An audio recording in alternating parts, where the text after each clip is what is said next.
Good morning. Welcome to Unity Longmont Spiritual Center on the 21st of July, 2024. And we are blessed to have Bobbie Wilson with us as a speaker and Christina Hildebrandt as the musician. We'll start with the music. Christina, thank you.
Wow, what a blessing, Christina. Thank you. It's beautiful. It's at this time that we go into prayer by taking a breath together. Beloved presence, we show up today with open hearts, open minds, so grateful to see each other, so grateful to know that we live in a benevolent universe. When we open ourselves and allow ourselves to feel that is such a spiritual home, such a restful place.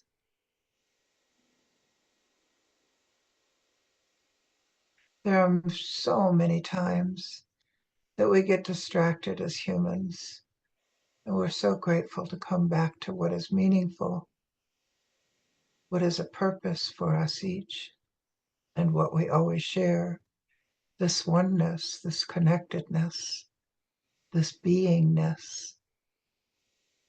And for that, we are so grateful. Thank you. And so it is. And we will hear from Christina.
What a treasure. Thank you, Christina. So let us shift our attention and open our hearts and minds to Bobbie and her message this morning. Welcome, Bobbie. Thanks. There we go. Thank you. Okay, so I have written things down about what I'm going to talk about this morning, but that may just go by the wayside. I'm just going to let myself be led. But the title to the talk this morning came to me. And the title was Both and. And hopefully will become apparent what I mean by that. So I've been working lately on and interested in on the juxtaposition, the combination, the meshing of humanity and divinity, because unity teaches we are both human and divine. And what I've discovered recently through some meditations I've been doing with Stephanie is I really underneath was still operating in an either or paradigm. I'm either spiritual or I'm being human and egoic. And spirit's good and ego's bad. So I began to look at that. Where did that come from? And how come? Because I know in my mind that we are all one, that there is no separation in our humanity and our divinity. There is no judgment from our Creator, and there is no exclusion. But yet, I thought back to, and many of us went through this as children, our world is a world of separation. It's a world of being taught you're either good, you were a good boy, or you were a good bad boy.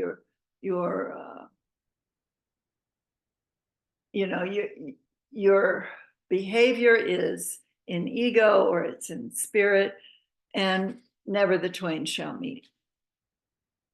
So I thought about all this conditioning we go through. If you're a Christian, you're either saved or you're not saved. If you're some of the Eastern paths, are you're either enlightened or you're not enlightened. All of this exclusion, this separation, and it began to make sense to me that I still had a modicum of this belief system operating in my consciousness, subconsciously actually, that I was trying to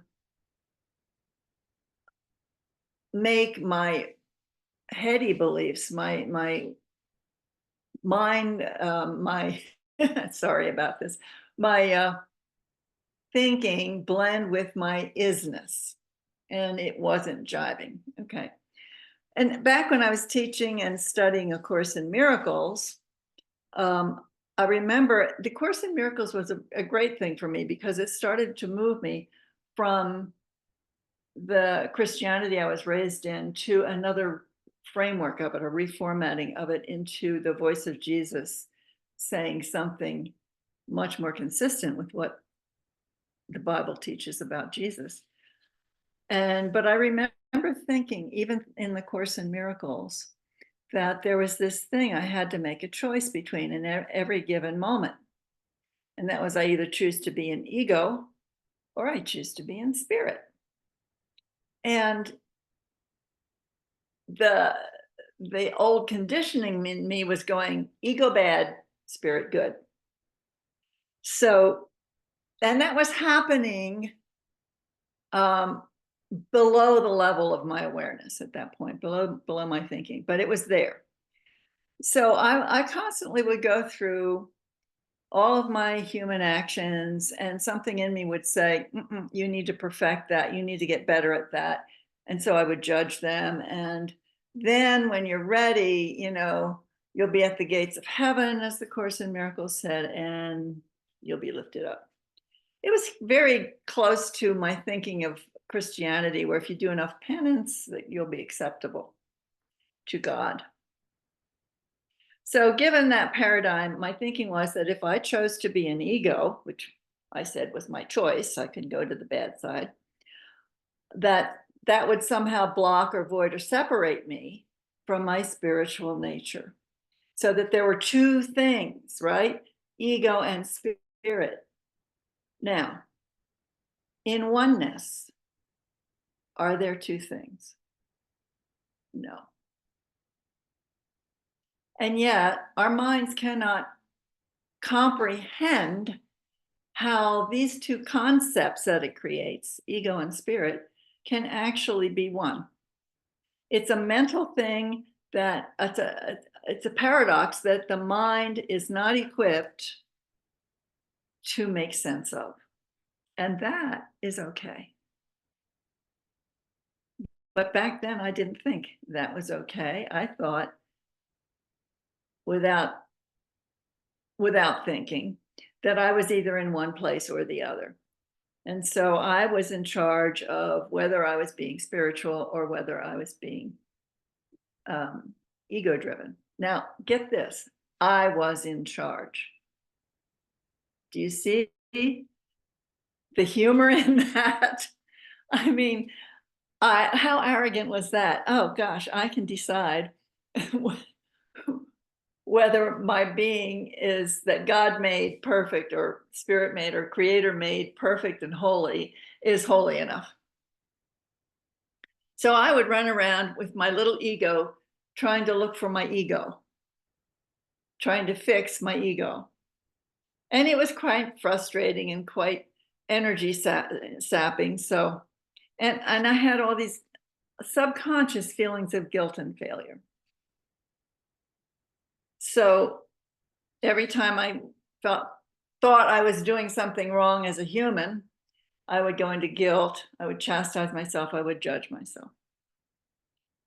And then I could choose to forgive and go back into spirit. So there's this great divide.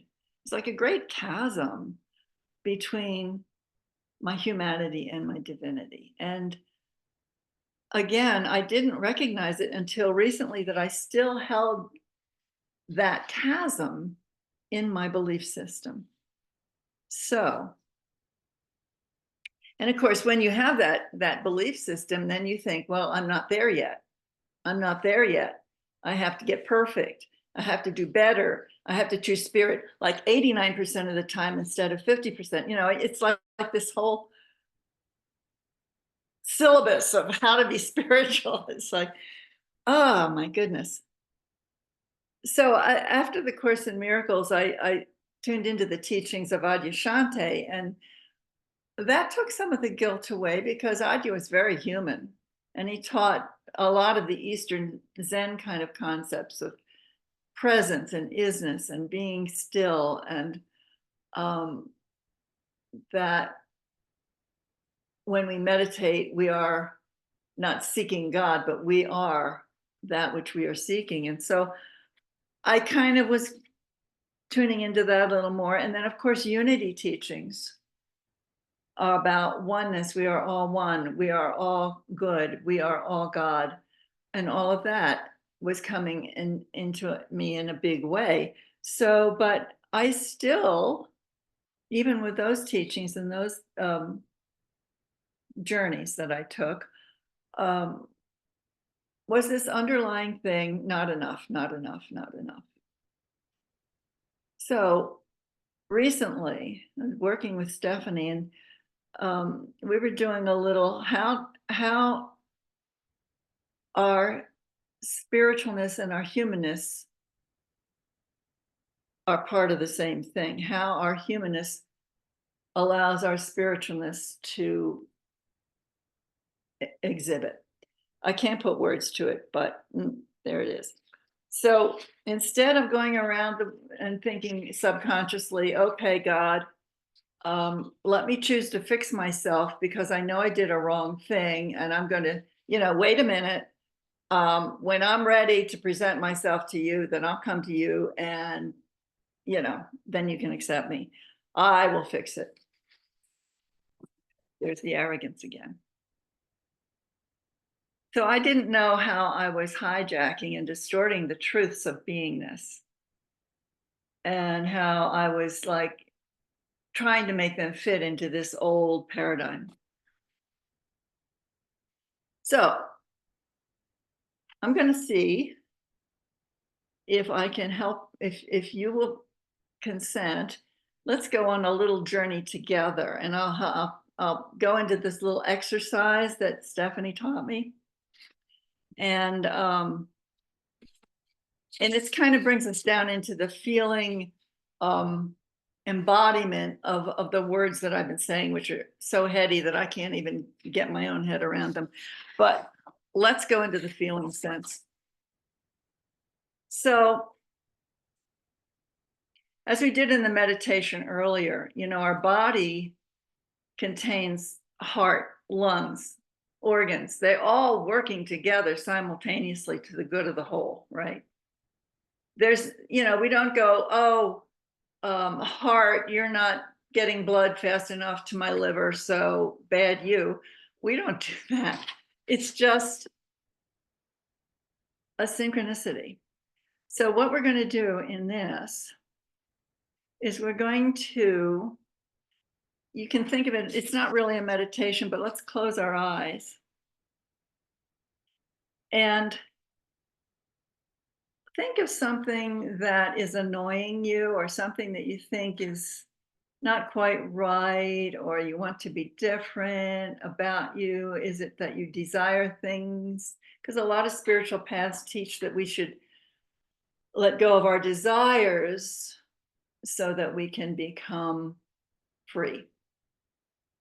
Or is it that maybe you're angry at something or someone about them or you that isn't working right, a relationship? Because a lot of spiritual paths teach that forgiveness is what we need to do. We need to forgive them or forgive ourselves. Nothing wrong with those things, but notice the separation that exists. Or maybe you're just having a bad hair day. I got a lot of those. So put yourself into that position and turn your attention onto whatever it is, your hair, your anger, your desire. And just let yourself notice what your mind does in those situations. So let's take bad hair, because that's kind of a universal thing, I think. Is your mind looking at your hair going, oh, those hairs are in the wrong place? How do I tame those hairs? I need a haircut. No, the last time I went to that person, it was a bad haircut.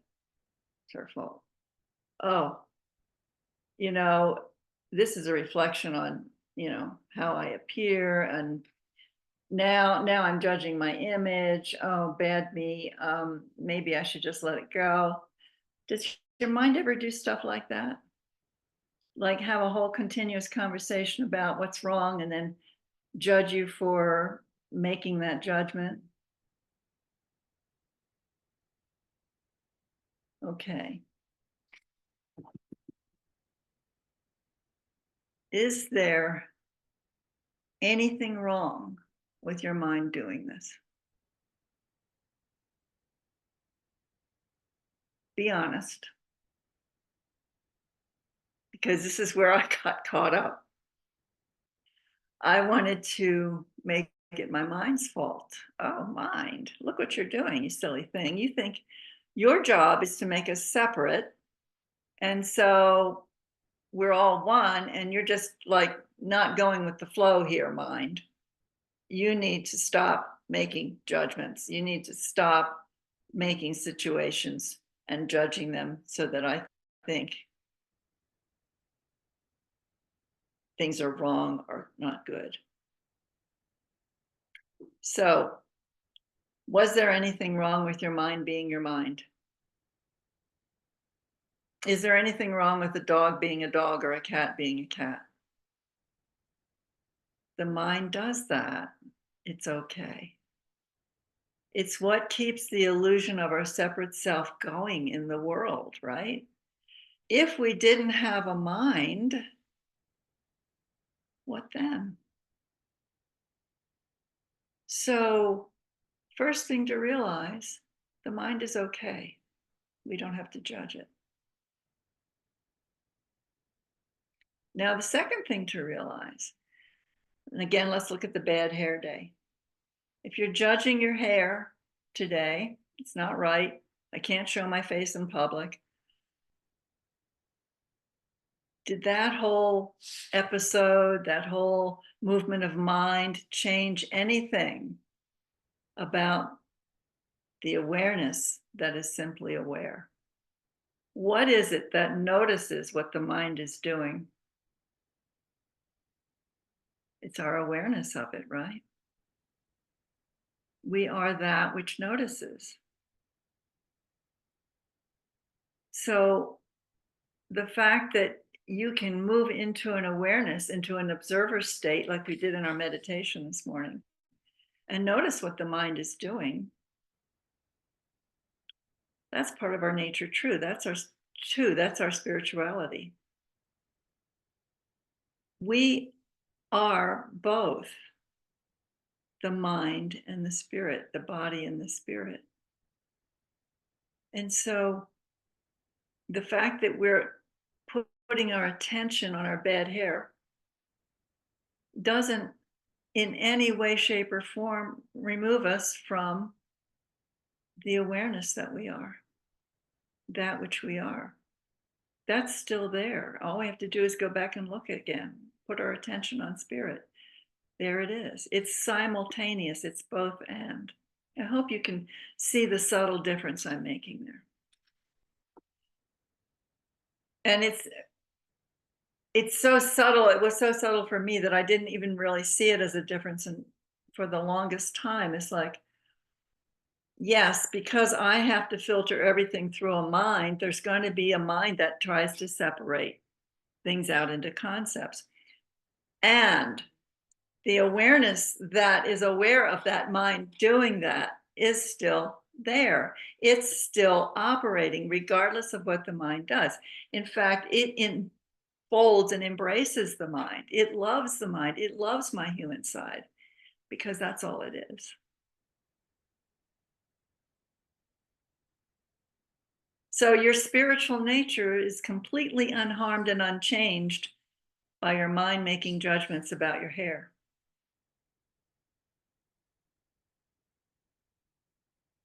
Now consider, is it necessary to remove these judgments or these operations of mind in order to return to your view of the awareness that is simply aware? Is it necessary to remove the judgments or the operations of mind in order to return to being aware? Just consider that for a moment. Or can you simultaneously hold a human being experiencing a bad hair day with your spiritual truth of awareness? Now, see, this is where the mind goes, boggle. No, and that's what it is, isn't it? The mind doesn't think it can do that. It has to be either or. And yet we know, because we just did it, that it's true. It can simultaneously exist. Can both exist? Well, obviously, both do exist. Okay, now let's switch into our awareness. How does our awareness view a human being having a bad hair day?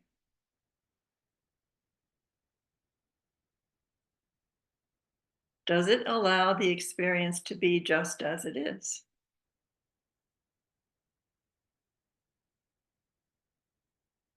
Does awareness allow this human being with a desire for better hair or anger at having bad hair or whatever to be simply as it is? Does it let the desire be? Does it let the unsettledness be? Does it let the anger be? Well, does it? Of course it does. How could it not? How could it not? And again, this is something that you can't really think about, but you can sense into. It's like, yes, I'm aware of all the troubles in the world. I'm aware of them. And I can be sitting in peace and still be aware simultaneously, both and. So I guess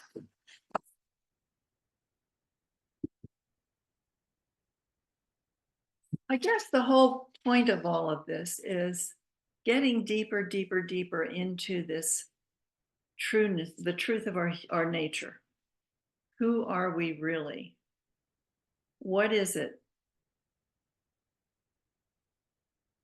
What is this isness that is us? How is this divine and spiritual being that we are exist? Just allowing that whole awesomeness of that incomprehensible nature of who we are to exist without having to quantify it or objectify it or dissect it or whatever. It's just like, you know what? I will go and do human things sometimes, and I'm aware of it, and that's okay. At least that's how my mind thinks of it right now. So what I'd like to do, and maybe we can pause the recording for a second and have you all chime in on this, because I'm still.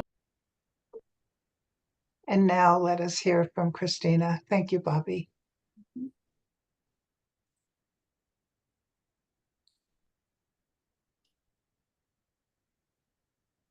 In the interest of dovetailing or coming from our discussion here about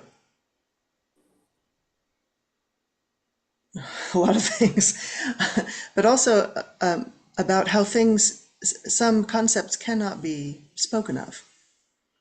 And also the concept of resting in spirit. I want to play a very simple soundscape and allow you to rest in this wordlessness, and just let it comfort you. See.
Thank you, Christina, for the soundscape.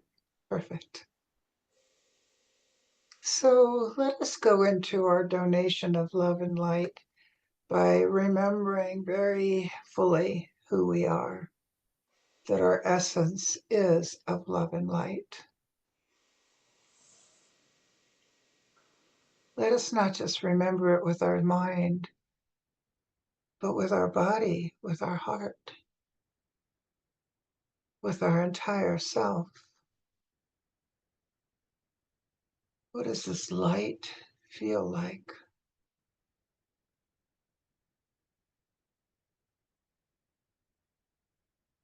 What does this love feel like?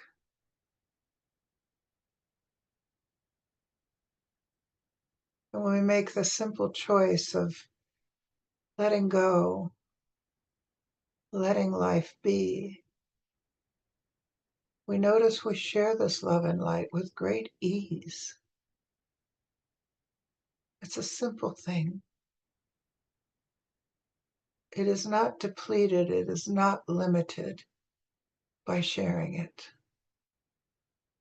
It continues to expand and include everything about each of us, and include each of us into that oneness.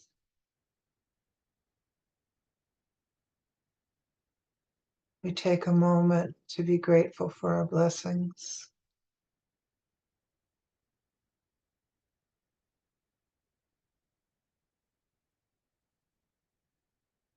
And so it is. We will hear from Christina.